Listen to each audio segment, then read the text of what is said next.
So, guys, when we tell people to vote for Peter Obi, some people think there is a special interest. Honestly, there is none. Peter Obi, has shown that he's qualified to take Nigeria to a new level. He has shown that he has the knowledge that is required, to move Nigeria away from its present state. And most importantly, Peter Obi has shown his credibility. He has shown that he's somebody who can commit the resources in Nigeria into his hand, and you will go to bed sleeping like a child without any fear of him robbing Nigeria or stealing the little resources that Nigeria is surviving on. So, guys, I want you to listen to this interview that Peter Obi granted. Honestly, there is no way you will listen to this interview and you will not genuinely, ascertain that Peter Obi is highly qualified to be the next president of Nigeria. I want you to take your time, relax, and listen to this interview.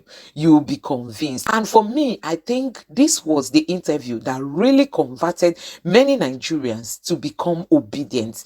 I tell you, because he really said it all in this interview. Just take your time and listen. Don't forget to drop your thoughts in the comment section, and please subscribe to my channel, like this video, share it with your friends and family. That is intention to run for president in the 2023 general election in Nigeria. The peace-loving, soft-spoken gentleman has visited the 6 geopolitical zones of the country to canvass for support amid challenges of insecurity, inflation, and religious crisis, just to mention a few. During his nationwide delegates campaign tour, the former presidential running mate to Alhaji Atiku Abubakar in the 2019 general election stated that he only needs 4 years to fix Nigeria. Obi said he will replace the sharing formula of monthly allocation with a production formula if elected. He further stated that Nigeria has been badly managed over the years and the country is collapsing. In a meeting with PDP delegates in Kaduna State, Peter Obi promises to turn Nigeria into a producing nation that is less development on oil. Joining us yesterday.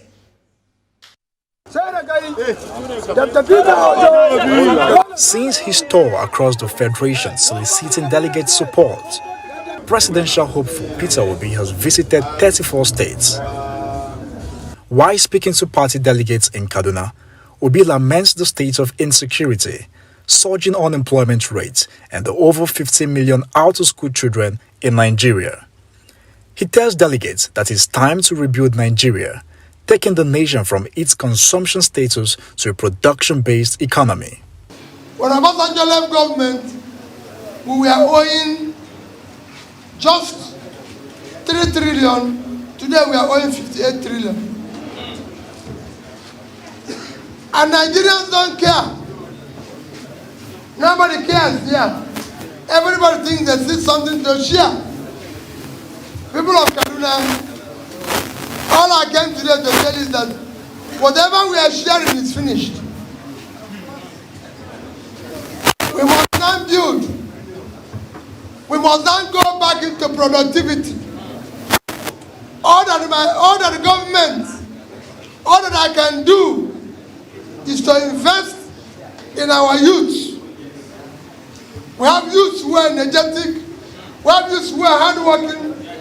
We will invest in them to be productive. Peter Obi's campaign director general describes him as a man with the requisite experience to fix Nigeria's economy. Meanwhile, the Kaduna State PDP chairman says it's time for the northern region to use their voting strength to elect persons with a performing track record. When we are going for voting, Your Excellency, in Kaduna State, we are not going to talk of voting a northerner or a southerner. We are going to talk of voting a Nigerian, a capable Nigerian. Whether it is APC or PDP, no presidential aspirant to date has the same qualification or can rank close to what Peter Obi has. Not one. So when you elect him as the PDP candidate, you are choosing the best of the very best. Obi decries the moribund state of the Kaduna textile industry, which used to pride itself as one of the largest textile industries in West Africa. He promises to revitalize the textile industry and create jobs for the teeming youths. The money we've borrowed and consumed or thrown away, if we are taking just 10% of it, 5% of it and thrown to the textile industry, Nigeria would have been a different place. We can earn more money from exporting textile and garments than we earn from oil. Oil is just giving us $15 billion. Here, Bangladesh is doing $36 billion from garments, textiles, and Vietnam is doing $32 billion. They're more than oil, so we can do more. All you need to do is to remove Nigeria from consumption to production. I know how to do it. I'm a wealth creator. Peter Obi, the presidential hopeful, is appealing to Kaduna delegates to support him get the party's presidential ticket. He says if elected, he would turn the fortunes of Nigeria around for good. Nisi Gabriel, Arise News, Kaduna. Joining us now is Mr. Peter Obi, former governor of Anambra State and a presidential aspirant on the platform of the People's Democratic Party, the PDP. Thank you very much for joining us. Thank you, Mr. Good morning. Ruben, for having me. Thank you, my brothers and sisters. Thank you. Well, before we talk about your tour of the 36 states of the Federation, let's talk about the major incident that everyone has been worried about, the ugly news of the murder of Deborah Samuel, a student of Shehu Shagari Sokoto College of Education, and the attendant uprising that followed that. What are your comments on this ugly incident? It seems to be causing so much sadness. Ruben, for me, the first thing is to most sincerely condole the family on this very sad incident. That incident diminishes our society, diminishes Nigeria as a country. It shows how fragile our cohesion is, how fragile people do not obey or respect our constitution and our loving living as a society. Because we have a constitution that guarantees us freedom of worship, free speech, everything, and that people should not take laws into their hand, no matter how aggrieved or offended, anything you feel. So for me, it is a very sad situation that should not be in today's society. And it's one of the things why whenever I'm campaigning around, I keep saying, I will work hard to build a Nigeria where people will have respect for law and order, love each other, work hard to ensure that our cohesion gets better. Because what is this? It hits our intangible assets, our contribution to our growth. So for me, very sad situation. I know so many bodies have been taking on the issue seriously the way it should be. Right, so to go back to what you first said, Dr. Abati, you just completed your tour of the 36 states of the nation, and it's believed that you're the first aspirant to do that in either APC or PDP. I want to know what informed that plan. Why did you decide to tour each state individually? How did the delegates receive you? And what were the problems that you observed around the country and how you intend to fix them? Well, I've actually toured 36 states. So it should be, it's normally 36 states plus one. There's only one I haven't gone to, but that is personal to me, But let me tell you why I decided to tour these states individually. And I was discussing this with somebody that's been close to me recently in terms of even supporting and helping me as I do this tour, Dr. Kube. And I said to him, listen, doctor, as governor, I visited every local government in Anambra State. I slept in them. Even when it's a short distance of 1 hour from Oka. And I said to him, today, if I have opportunity of serving this country, before doing any visit outside this country, unless for an inevitable invitation or somewhere that is, I must go for a meeting, I will first tour the 6 states of Nigeria. Stay there, discuss with the stakeholders on ways and means in which we can build a more cohesive, a peaceful, caring society. Look at ways in which we can bring the best of every state. It's critical. The same thing is what I did by going from one state to the other to largely be able to canvass and interact with the delegates from that state on why we cannot continue on the path we are today. But if I tell you, it's very difficult. I find so many things very worrisome. Very, very worrisome. One is that our politics remain very largely transactional. Two, which is very sad, most worrisome to me, is that what makes a country, one of the most important ingredients of being a nation is the respect, trust people have for their currency. Currency is a measure of faith and trust of citizens in their nation. Currency is a measure of productivity. Currency is a measure of your economy. I find it very, very worrisome that government officials who are supposed to be protector of this particular item, our currency, have abandoned the currency and are now spending dollars. I find it worrisome that while our manufacturers, business people cannot find dollars for critical inputs into manufacturing, critical import of spares and everything, the dollar is scarce. But the politicians found money to share. No country of the world would this happen. And this is being shared by people who have no legitimate means of earning dollar ever in their life. So it's a different thing if somebody comes and says, oh, Peter, I invested money in this and I earned $500,000. That's what I'm sharing. But that Reuben, whom I know, had not earned any dollars in the past 5 years, is sharing dollars openly.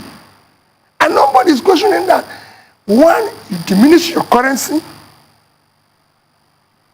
you ruin your economy and everything.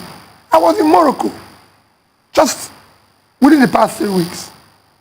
I bought travel allowance from Nigeria and I went to Morocco, met people, and I said, they told me that this dollar, I have to cash it through using my credit card. So I said, where's dollar credit, where is dollar credit, this point where I can cash my dollar? I was shocked that they told me, not in Morocco, that I have to change that money in their currency if I want to. And now it's in every country. And when I spoke to the government official, I said, why wouldn't you have a place that can cash dollar? He said, not in Morocco. In Morocco, you spend our currency. So you must change that dollar in our currency. In Nigeria, government officials and everybody is changing our own currency into dollar. And this is dollar we cannot give to manufacturers. This is dollar we cannot. Again, if following up to that is that while we cannot pay gratuity, pensions of people who have worked hard in this country, while we're owing workers owing lecturers where our young ones are not in school, owing teachers in various states of Nigeria. Politicians have huge amount of money to share. So there's a disconnect between the entire thing. And as more as I travel and talk, the more I get more worried. And I look at myself, I've been a governor. I went for second tenure. I went for election through a time I was in office. I can't remember calling people to share the money. Whenever I invite them, I show them, this is what I'm doing, and this is where I saved your money. The one that is remaining. I've done this road, I've done this, I've done this, and this is where the remaining is. But that today, people are sharing, you're owing teachers, kids are not in school, the kids don't have destiny, and you're sharing money. It is absolutely worrisome. That's my observation. But in any case, I'll continue to go on hoping that somewhere we'll be able to get this issue dealt with. We can't continue this way. No nation can continue this way, where you get up in the morning and you're sharing people money for no productivity. And the money you're sharing, everybody is aware that a few years ago, Peter Obi, Ruben Abati, who is sharing money today, have no legitimate means, no office of any such money. So that money, we know where it came from. And nobody's screaming. Nobody's shouting. Okay. So, it's just a debacle with Nigeria as everything, we monetize politics and monetize everything. I want to pick your brains. You constantly talk about moving Nigeria from a sharing to a producing nation. I'd like you to clarify that your position. And how do we intend to achieve this? I mean, you talked about the textile industry, for instance, in that video. You talked about the fact that we can make more money from textile than we make from crude oil. I mean, how do we do this? How does Nigeria truly make wealth? Because Nigeria is a poor country as we speak today. Very poor. Nigeria is not a poor country. The leadership of Nigeria is poor. You have to remove Nigeria is a very rich country, blessed by God, with good weather, with good everything. Nigeria is not poor. What is poor is leadership. When you have poor leadership, you cripple everything. You make everybody poor. Because your thinking is poor, your leadership is poor. You can remove Nigeria from being a consuming, sharing country to productive country. She just mentioned about my tour. Whenever state I reach, as I land, I look at the agricultural, the land, the massive land God gave Nigeria. I look at the people God gave Nigeria. And I ask myself a question. How did we get here? About that is a very simple thing.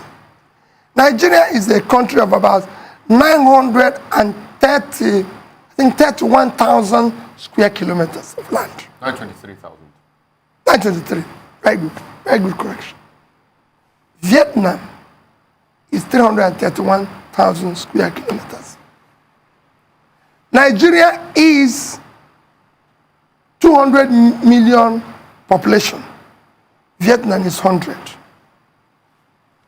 Vietnam export last year is about 300 billion. Total export. Nigeria export last year is about 30 billion. 10% of Vietnam. So we have a third of their land. We have half of we have twice their population. They have a third of our land, half of our population. Look at the productivity.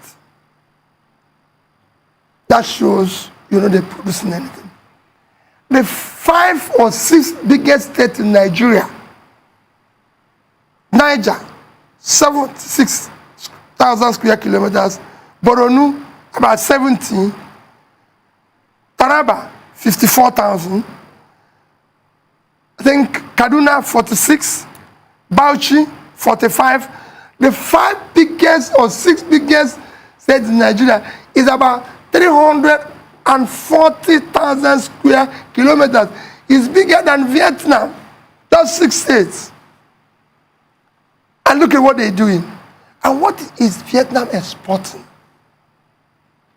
Vietnam is exporting manufactured goods, not oil.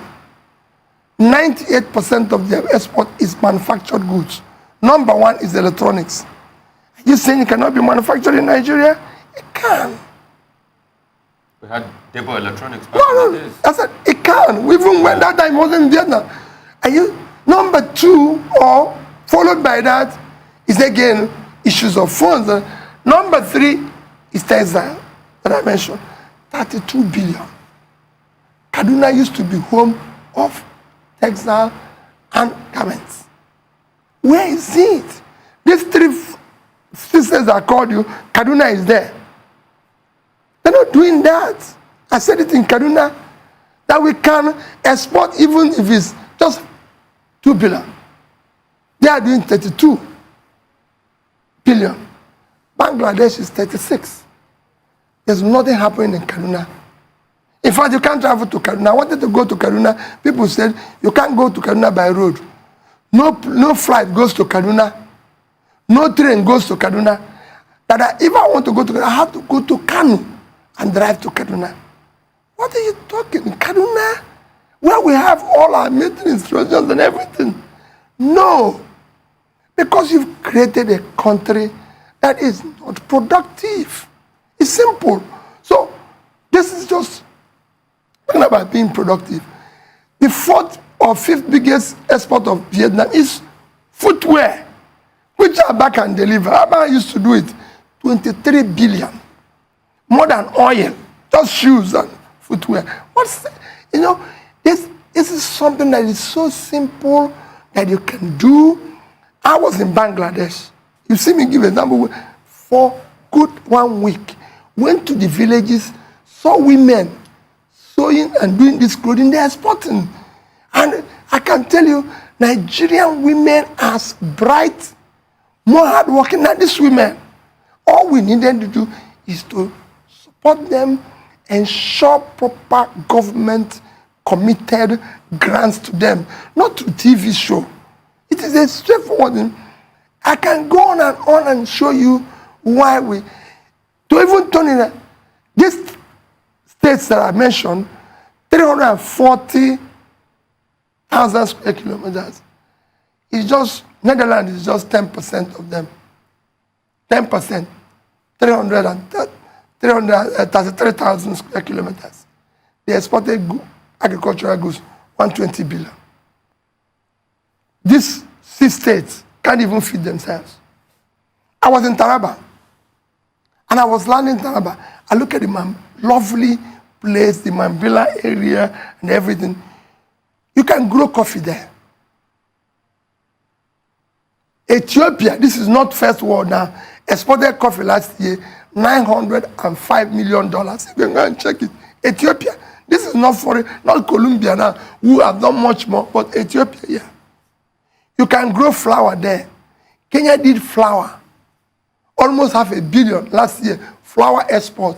In fact, young girls, non-graduates that pick flour in Kenya are paid between $100 and $150, which is about 100,000 now. A minimum wage is starting. These are countries in Africa. Morocco did an agricultural export of about 10 billion. What is Nigeria doing? We're just waiting to share this oil money. That's what we are sharing. Even when we share it, we politicians cut it away and using it to buy people as if they're goats and everything, rather than encourage them. So you can turn it around. How do you do it? Most of these corporations you see across all these countries are driven by small businesses which are dominated by the youth.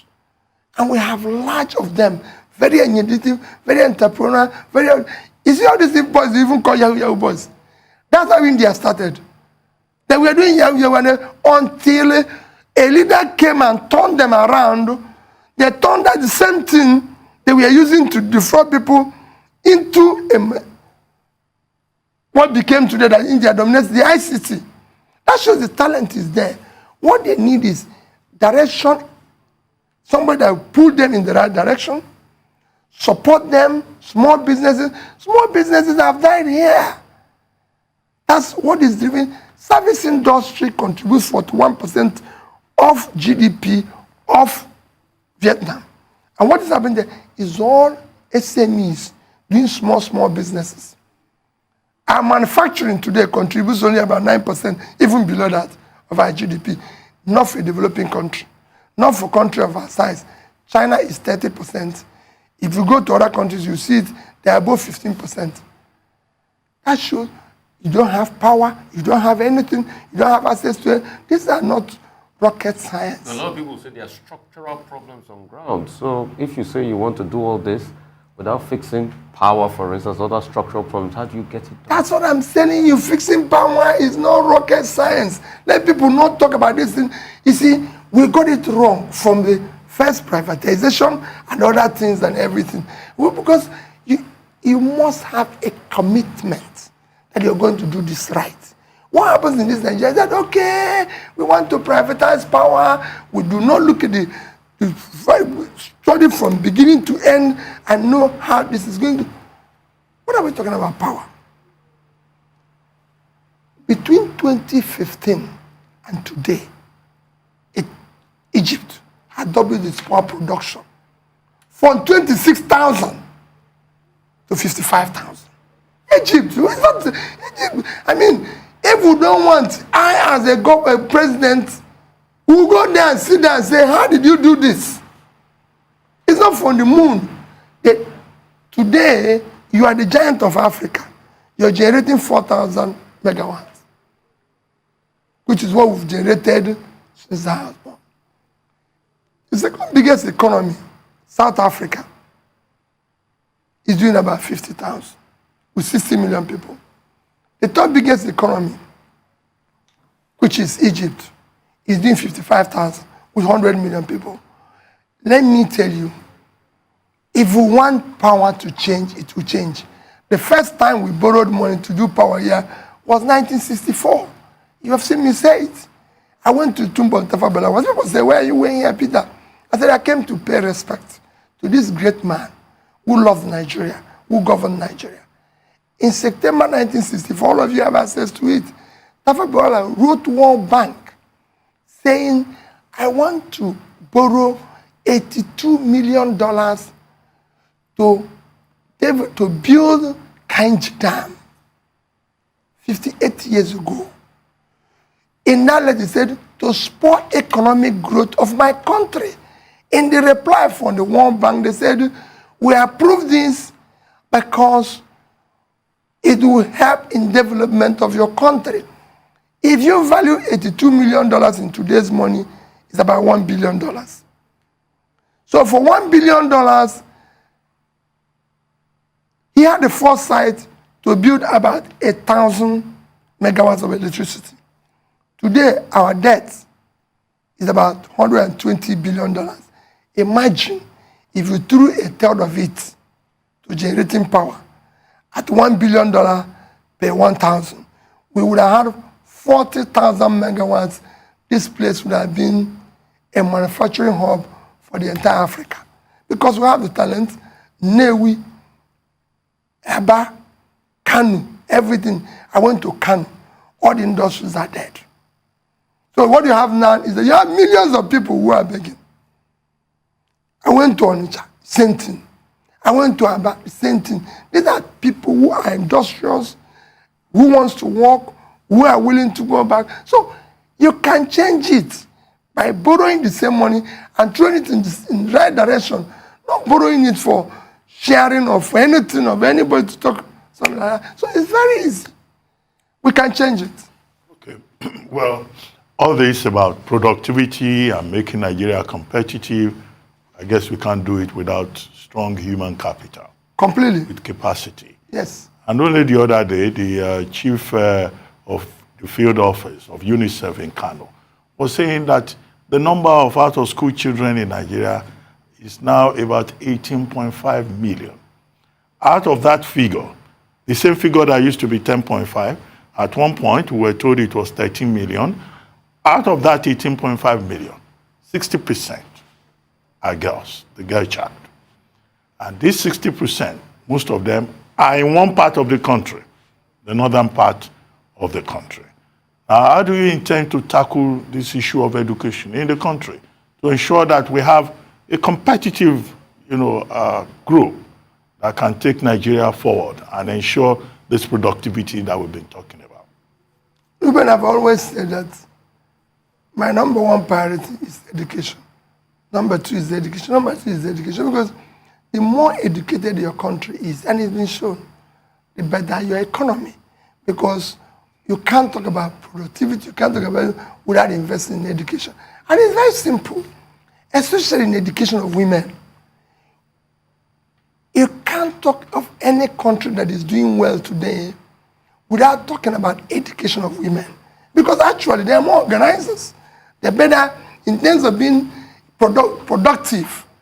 It's been shown that women are actually more productive than men. I'm talking about cotton industry in Bangladesh. It's 60% dominated by women. It was the same in Vietnam. And you can go on and on. It's a question of government understanding this is where we're going to go. We're talking about investment in education. For example, one of the places even Central Bank was trying to dash people money, if you bring is diaspora remittances. We have 5 million Nigerians living outside this country, and they are remitting about $15 to $20 billion. Imagine if you educate, say, 15 million, you can even succeed in putting investment in 10 million of them, and they leave this country. And that's what remittances will hit 50. That's what Philippines is doing. They become a servant of the world. That's what we talk about Singapore, talk about everything. It is about education. So you invest in it. There's no way this country can comfortably invest in education. The amount of money we borrowed and sharing, Ruben today can fund education. I was a governor. When I came in, we had a problem in Anambra State. Our problem was that the boys were not going to school because they wanted to go and trade. They didn't see any value in education. So we had 80% girls in school, 20% boys. When I came in, nobody wanted to talk about education. Of course, we are lagging. We're number 26, 27. I even saw Governor Makinde the other day in one of his achievements. He said he has moved Oyo from 26 to number 11. Because I remember very well, that time, Anambra used to be 26, Oyo used to be this. And I said to myself, it can't be. We can change this. We will invest in education. But what we did was simple. We put in the resources direct to the school. And it worked. We moved from 26, number 1, 2011, 2012, 2013. Today we have the highest cutoff point. You can change it anywhere. I've been to schools everywhere in the world. If you ask Governor Tambowal, I visited Sokoto once. Said, where are you going to? I said, I'm going to schools. I went to schools in the border. I went to schools, about 4 schools in Sokoto. Bishop Kuka would tell, and you could see people who wants to learn. But why are they not doing that? Because we've refused to invest. Ruben, let me even tell you, what we are going to do in terms of criminality, our children will refuse to invest and educate yesterday, they become a problem for us today. And the earlier we start educating the ones that are coming now, the better. So we will do that. And there's resources to that. All this money you see that's being budgeted for education and everything, never get to schools, they don't get to where they should be. What we are going to do now is to have a policy. Nigeria cannot be, look at what World Bank said yesterday, that we are 7th worst country in human development. Nigeria. This is a country that used to be exemplary. People used to come from, when I was in Nsukka, we had exchange students from America, from everywhere. People used to come to Ibadan to learn, to do this. So what is happening? We now go to Ghana. We now go to this. It will change. Our HDI I have now become 161 over 185. It cannot be. Because we are country, we have the resources. People will tell you we don't have the resources. Where did we put the one we borrowed? Speaking of which, JP Morgan has removed Nigeria from its emerging markets index, and it's feared that other banks may follow suit. So speaking of borrowing, our debt level is already high. Are we going to have problems securing funding? Will we be able to actually borrow? Well, not if you're borrowing for a good reason. Yes, we have a problem. We were delisted because they said the reason. When I heard it, I called my colleagues. I have contacts in the London, in the city of London, and I have contacts in New York and everything. When I called, I was surprised. What they said was simple, that you are the only oil producing country that did not pay in $1 in your account between January and March. And of course, price of oil moved from 50-something, price doubled. Ordinarily, my sister, the price of product you're selling doubled. I expect you to come in with more money if I'm a banker. But all of a sudden, you didn't pay anything. And when they investigated, they found out that this money is going to things ordinarily. Maybe subsidy.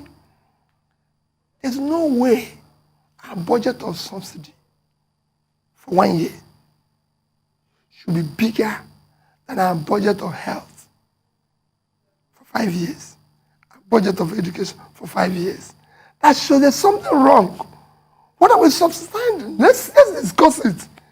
It's time to sit down and say that this criminality associated with subsidy must stop.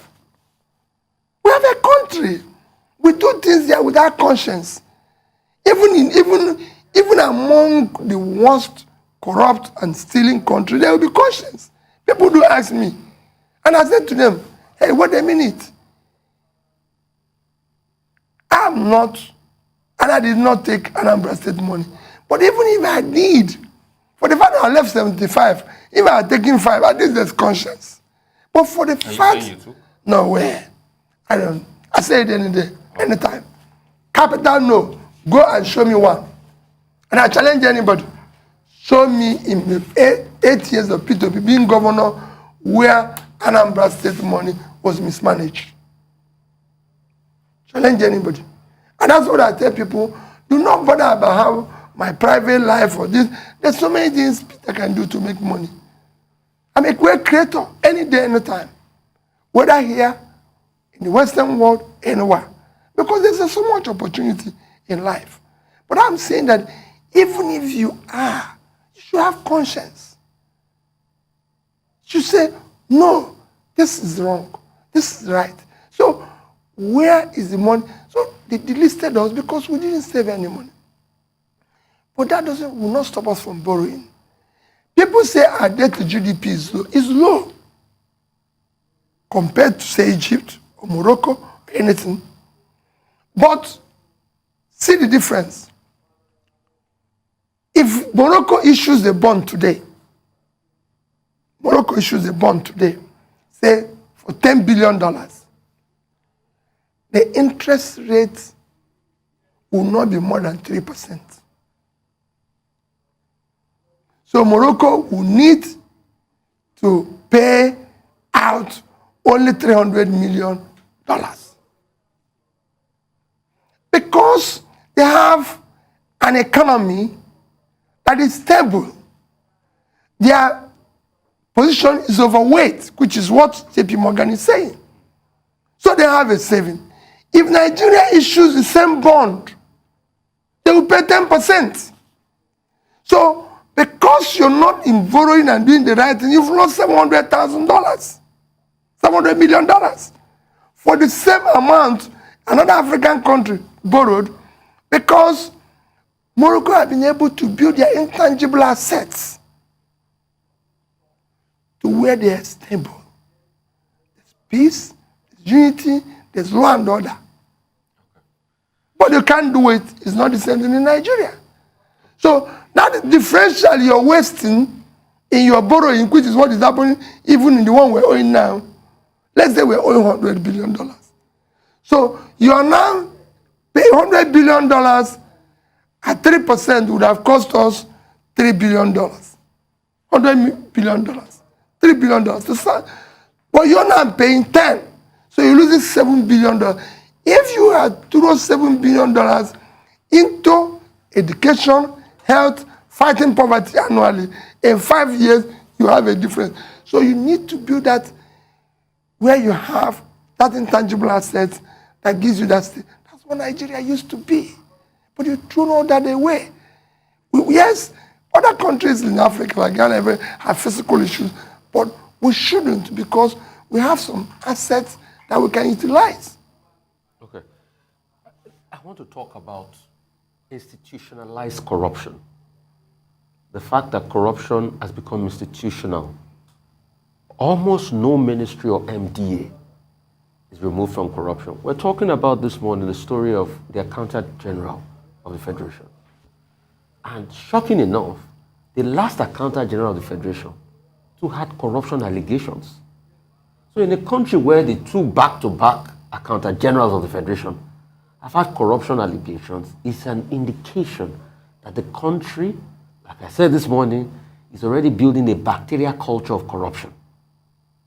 What would you do to tackle institutional corruption across MDAs and across every strata of government and governance?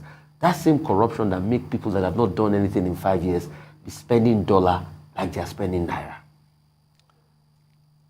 My brother, let me tell you, and what I'm going to say will not be different from what I said in the past. First is that corruption kills threatens the country needs to succeed. Corruption kills entrepreneurship. Nobody thinks in a corrupt country. You don't build all small businesses and everything. Corruption kills professionalism. You can't get professors doing research when councillors earn more money. Like I keep saying, you see a place where a House of Assembly member is dashing away cars that lecturers can buy. And they say he's doing well. He's supposed to be a lawmaker, but he's dashing away cars. And they say he's doing well. You have a situation where, corruption kills hard work. And you could see it. There's no country in the world, for example, where we pay the amount of money we pay now to buy a electoral form. America, a country where we learn the so-called system of government we're practicing, with a GDP today of $20 trillion. How many times our GDP? Didn't see. We are not, Nigeria is only about 2% of American GDP. The biggest state in America, everybody knows, is California with 3.3 trillion GDP, 8 times Nigeria.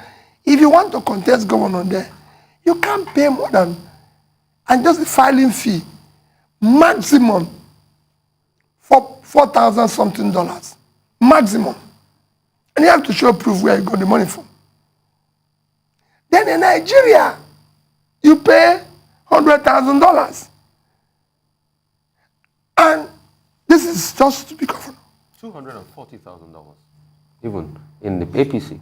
No, this is to be president. Mm-hmm. And I ask, none of us paying this, none of us, have anybody asked, can you show us your tax clearance to show evidence of any such income in the past 10 years? I've filed for something in the UK. You just put it, and that's it. If I open my mail here, I show you, they didn't know, I've left UK several years. They still invite me for the Queen's dinner, for the Prime Minister's dinner, for small businesses, to encourage small businesses. Nobody invites you here. Nobody cares here. How can you have your best to contest this election if they have, are you saying that somebody will just give you $250,000, $100,000 and go home and sleep? No. I didn't pay that to be governor. What I paid up when I became governor was not more than maybe 1 or 2 million naira. So what is all this? And where are we getting this money that we're paying? when we have no money to pay teachers, to pay pensioners, to pay lecturers, and look at the number. If you hadn't stopped it now, maybe Ruben would have joined and paid his own. You know, so where is the money coming from? And the huge money we're using for this. So corruption is very simple. You can stop it. How? If the principal person, I said it before, is not involved, his family is not involved, his friends, he can contain his friends not to be involved. I governed Anambra for 8 years. Okay. And I'll give you an example. No thief sees what he can steal and keep it. I was saving that money. The accountant general knew I was saving the money. The commissioner of finance knew I was saving that money, everything. And we always compare notes every month. Whenever we receive our money, the accountant general will come to me and say, we have priority. Our number one priority is to pay gratuity, followed by pension, because you can't owe people in their old age when they have less opportunity. So gratuity first, pension, salary, savings, and then we use the other one. That's how we do it. And we did it for 8 years. And they knew it was happening till today. In appointments, we did the same thing. My housing, the guy who ran my housing authority, Mike Wafo, met Doyin Okube in our campaign. He said, Doyin, this man is a good man. Doyin said how? He said, as managing director of housing authority, he didn't appoint me. He was appointed by a previous government when I came in. So I came in. I said, where is the housing? He showed me a project he was doing. But to make me feel at home and show that he brought me a peaceful, a piece of land, good land, and some of the properties he wanted me to buy cheaper than whatever. He came to me and I said, Mike, I have nothing to do. What do I need the land for? I'm the person who is supposed to be managing this. I don't sell houses. Please take your house away. Well, on that note, Mr. Obi, we'll need to take this short break. And after that break, we'll be right back with you. Please stay with us. Our guest is still Mr. Peter Obi, presidential aspirant on the platform of the People's Democratic Party. We'll be right back.